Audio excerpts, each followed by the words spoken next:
There are sounds that define an era, and for our town, it was the 7 o'clock whistle at Riverside Textile Mill.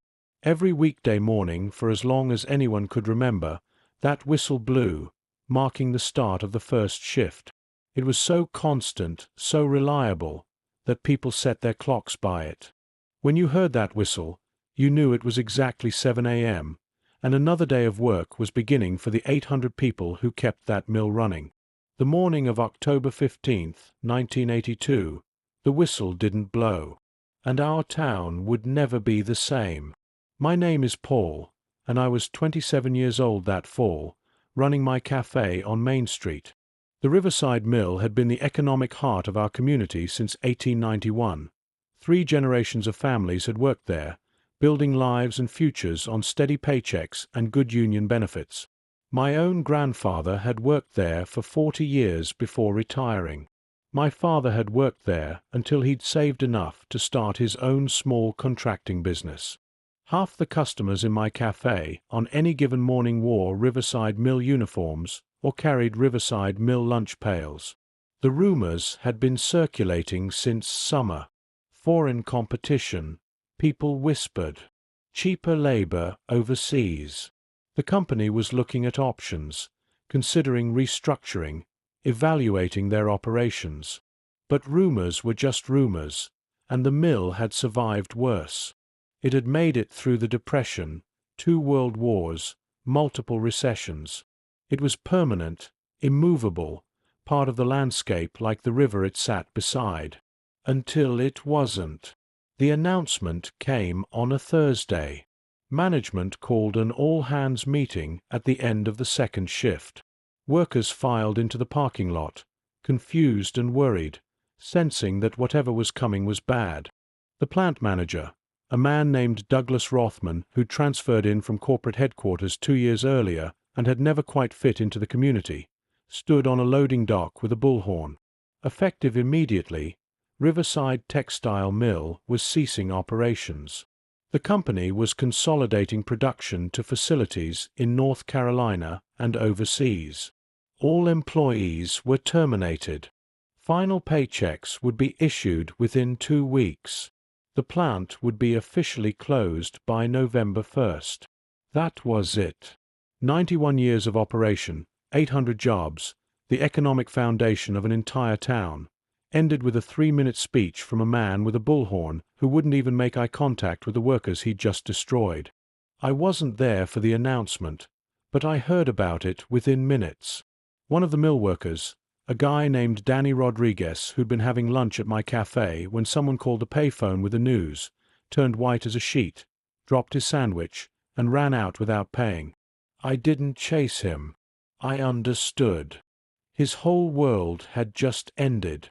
Within an hour, my cafe was packed with mill workers, still in their uniforms, looking shell-shocked. Some were angry, voices raised, cursing the company and corporate greed and NAFTA and foreign competition.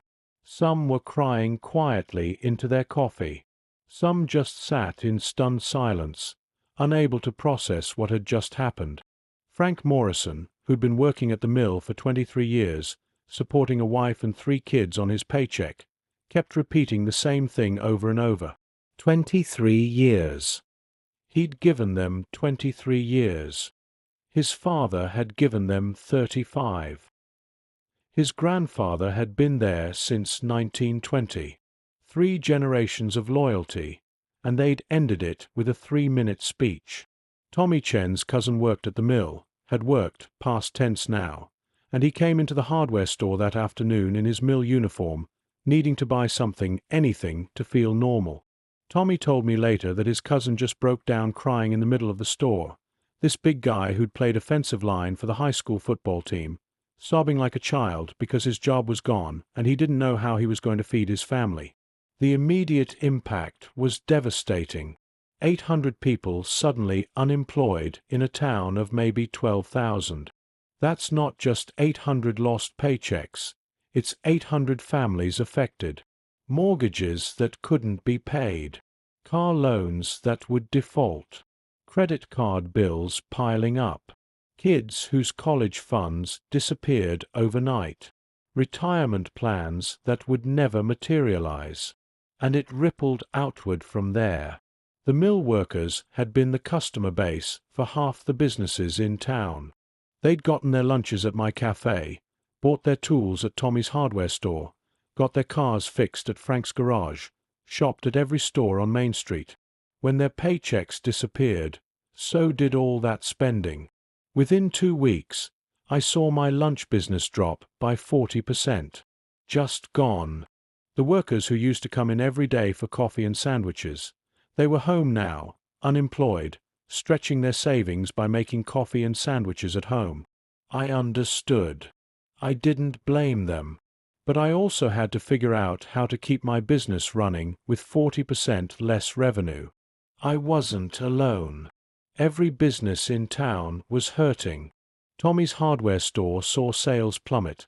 Laid-off workers weren't buying tools or home improvement supplies. The clothing stores, the pharmacy, the grocery stores, everyone took a hit. Some businesses tried to hang on by extending credit to their regular customers, letting people run tabs they hoped would eventually be paid. But that was just delaying the inevitable. The town government faced crisis too.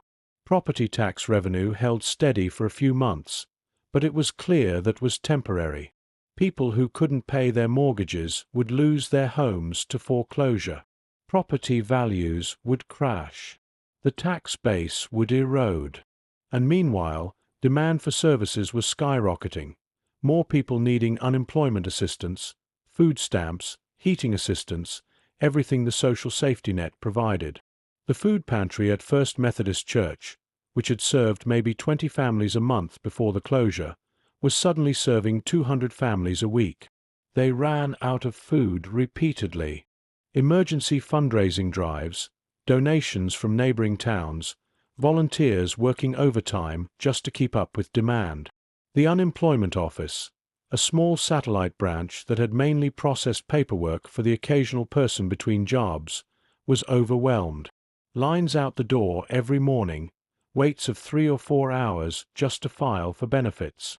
The staff, accustomed to handling maybe 10 claims a week, was suddenly processing 100 a day. Jessica was teaching 3rd grade that year, and she saw the impact in her classroom. Kids who'd always had new school supplies suddenly showed up with nothing. Kids who'd participated in every field trip and activity suddenly couldn't afford the fees. She started keeping a stash of supplies in her desk, pencils, paper, crayons, to quietly give to students who needed them. Other teachers did the same. They'd meet in the break room and pool their money to buy supplies, to pay field trip fees for kids whose parents couldn't afford it.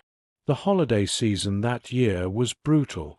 Families who'd always celebrated with gifts and special meals were struggling to keep the heat on and food on the table. The Salvation Army Christmas toy drive, which usually collected enough for the handful of families who needed help, was facing demand from hundreds of families. Churches organized food drives, toy drives, coat drives. The Lions Club organized a massive community dinner on Christmas Eve, free for anyone who wanted to come, and served over 1,000 people. My cafe became an unofficial community center during this time, the way it had during the inflation crisis 3 years earlier. I reinstated the pay-what-you-can breakfast, expanded it to lunch, started offering free coffee to anyone who needed to sit somewhere warm and talk. I couldn't afford it. Business was already down significantly, but I also couldn't watch my neighbors suffer without doing something. Some of the mill workers started gathering at the cafe every morning, treating it like a job. They'd show up at 7, old habit from decades of shift work, and drink coffee and read the classifieds and share leads about employment opportunities. It gave them structure, routine, purpose in days that otherwise felt empty and directionless. Ed Kowalski, who'd worked at the mill for 18 years, organized what he called the Riverside Workers Cooperative. The idea was simple: pool their skills and create their own employment. Ed was a skilled mechanic. Danny Rodriguez was good with electrical work. Mike Chen had carpentry skills. Together, they started taking on odd jobs: home repairs, renovations, anything people needed done. They charged reasonable rates and split the income equally. It wasn't steady work, and it didn't pay what the mill had paid, but it was something. Others tried to adapt in different ways. Some went back to school, using unemployment benefits to retrain for different careers. Some left town entirely, following rumors of jobs in other states. Some took whatever work they could find, part-time retail, food service, anything that paid something even if it was a fraction of what they'd made before. But for many, especially the older workers who'd spent their entire adult lives at the mill, adaptation was nearly impossible. What do you do when you're 55 years old, have no college education, and your only work experience is operating machinery that's now obsolete? Who hires someone in that situation? Harold Henderson, Martha's husband, organized a job retraining program through the community college. Free classes in computer skills, welding, HVAC repair, practical skills that might lead to employment. The program was well-intentioned, but the reality was harsh. Even with new skills, there weren't enough jobs. The town's economy had been built around the mill, and without that foundation, there simply wasn't enough employment to go around. By spring of 1983, the secondary wave of closures hit. Businesses that had been hanging on, hoping things would improve, finally gave up. The sporting goods store closed in March. 2 restaurants closed in April. The furniture store, the jewelry store, the kids' clothing boutique, all gone by June. Each closure put more people out of work, further eroded the tax base, further diminished what the town could offer its residents. Main Street started looking like a mouth with missing teeth. Empty storefronts, for lease signs, buildings falling into disrepair because the owners couldn't afford maintenance. The beautiful theater that had shown movies since the 1930s closed its doors. The bowling alley shut down. Even the grocery store, closed one location and consolidated to a smaller space. People started leaving. Young families who could find work elsewhere packed up and moved. Empty houses went on the market, but few sold because who wanted to buy into a dying town? Property values collapsed. People who'd thought of their homes as their primary asset, their retirement plan, watched that equity evaporate. The town took on a defeated quality. You could see it in people's postures, hear it in their voices. The energy, the optimism, the sense of possibility that had defined the community. It was gone, replaced by something darker. Anxiety, hopelessness, anger. There were a few bright spots. The town council, working with state economic development agencies, tried to attract new businesses. They offered tax incentives, worked to improve infrastructure, promoted the available workforce. A small plastics manufacturer opened a plant on the edge of town, creating 50 jobs. A distribution center for a retail chain opened, adding another 100 positions. It helped, but it was nowhere near enough to replace what had been lost. I kept the cafe running through sheer stubbornness and the support of the community. Business never recovered to pre-closure levels, but I found ways to adapt. I simplified the menu to reduce food costs. I took on catering jobs. Jessica helped more, working the counter on weekends and evenings. We cut our own expenses to the bone. No entertainment, no luxuries, just the basics. And we watched our friends and neighbors struggle. Watched families lose their homes to foreclosure. Watched marriages crumble under financial stress. Watched people who'd worked hard their whole lives end up in their 50s with nothing, dependent on government assistance they'd never imagined needing. The mill building itself stood empty for years, a massive brick presence beside the river, windows broken, walls covered with graffiti. It was like a tombstone marking what the town had been. Every time you drove by, you saw it and remembered. Some people wanted to tear it down, erase the painful reminder. Others wanted to preserve it, honor the history, the generations who'd worked there. In the end, it stood empty until 1989, when a developer finally bought it and converted it into loft apartments, hipster spaces for people from Boston looking for cheaper rent and authentic industrial character. The irony wasn't lost on anyone. The building that had provided solid middle-class wages for 3 generations was now luxury housing for urban professionals who could work remotely and wanted the aesthetic of mill-town life without any of its actual history or struggle. By 1990, the town had stabilized at a new, lower equilibrium. The population had dropped by about 15%, mostly young families and working-age adults who'd left for opportunities elsewhere. The downtown had found a new identity focused on antiques, art galleries, and restaurants catering to tourists rather than locals. Property values were a fraction of what they'd been in 1982, which made the town attractive to people priced out of more expensive areas. But it wasn't the same town. Couldn't be. Too much had been lost. Not just jobs and businesses, but a whole way of life. The certainty that hard work would be rewarded, that loyalty would be returned, that you could build a life in one place and expect stability. All of that had been revealed as illusion. I'm 73 now, and I still run the cafe on Main Street. I survived when many others didn't, partly through luck, partly through adaptability, partly through the support of a community that refused to let me fail. The cafe has become a kind of living museum of that era. Photos on the walls of the mill in its heyday, newspaper clippings about the closure, a memorial to the workers who built this town. Many of those mill workers are gone now. Some died too young, stress and hopelessness taking their toll. Others lived to old age, but never quite recovered from the loss. A few managed to build new lives, new careers, found success after the initial devastation. But none of them forgot.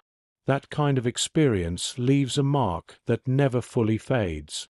Young people today face their own version of economic upheaval: automation, globalization, the gig economy, jobs that disappear overnight through no fault of the workers.